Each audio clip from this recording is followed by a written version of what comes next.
people, I've learned that most of them know exactly what they need to do to achieve their goals and become successful. Whether they want to lose weight, make more money, or have better relationships, figuring out what they need to do isn't the problem. That information is out there and readily available, but they aren't doing it. Why? It's because they don't know how to take the action required to get started. Taking action is not what causes problems, it's what fixes them.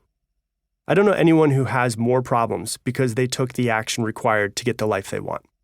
The harsh reality is that you cannot change your life unless you commit to deciding what that first step is and taking it. This book is for those people who know they have potential but aren't realizing that potential or making the impact they know they can make on the world. This is a book for those who have tried multiple times to get going and probably made some excellent progress right out of the gate, but suddenly found themselves struggling to drum up the motivation to keep at it.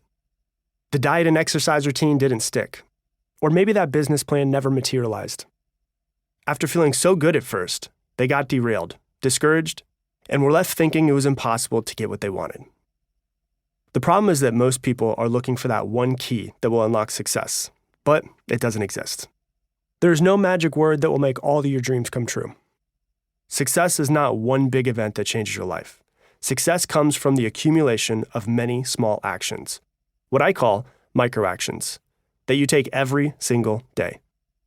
The state of your relationships, the amount of money you have in the bank, and your career trajectory are all the result of the microactions you took in the past. That means your future will be determined by the microactions you take from here on out. It's not about being the best, it's about being better than you were yesterday. You can't compare yourself to other people. When you go to bed at night, the only thing that matters is that you improve that day. It's about showing up for yourself through the action you take today. Fortunately, yesterday is over, and you have a choice between things being hard now and easy later, or easy now and hard later. Pick one, because nobody gets through life without some bumps, bruises, and a few scars. Doing hard things can be painful, both physically and emotionally, but guess what? That's good, because your pain is a stimulus for growth. When you go to the gym, you need to break down your muscles so they can grow back stronger. Your brain works the same way. You need to push through that discomfort and get out of your comfort zone to grow and change. The trick is not giving yourself a choice.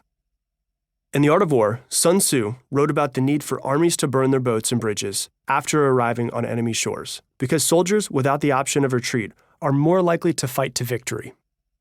This was a technique used by Alexander the Great, Spanish captain Hernán Cortés, and several other military leaders who recognized the importance of going all in. You want to do the same. Fully commit.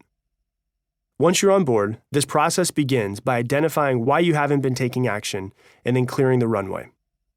Once you learn what's holding you back, you can then remove the obstacles standing in your way to begin implementing the tiny micro actions, rituals, and habits that will get you moving in the direction you want to go. It's important also to understand the science of the brain. What's incredible is that as you lean into taking action, your brain actually starts to change. The brain has the ability to adapt by forming and reorganizing synaptic connections, called neuroplasticity. And with the work you put in on the front end, these new connections in your brain will make taking consistent action easier, so this change will stick. I've found taking action comes down to 6 steps, and if you follow these 6 steps when pursuing a goal, you will see results. The 6 steps are: number 1, focus. Number 2, work. Number 3, persist. Number 4, rest. Number 5, reward. Number 6, repeat. We'll go through each step together in the following chapters and review them in the epilogue. Through trial and error, I've learned what works and what doesn't. But this isn't a book about only me, and I don't rely on anecdotal evidence. It tells the story of the clients I've coached through the same issues you're experiencing right now. The most common challenges are related to diet, fitness, money, business, and relationships. So those are primary examples I provide. But this same approach can work no matter what the challenge you're trying to overcome or the goal you hope to achieve.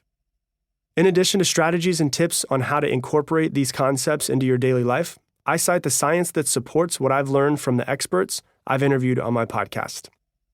This process requires a mindset shift, and the better understanding of how your brain works makes the shift much easier. But that's a complicated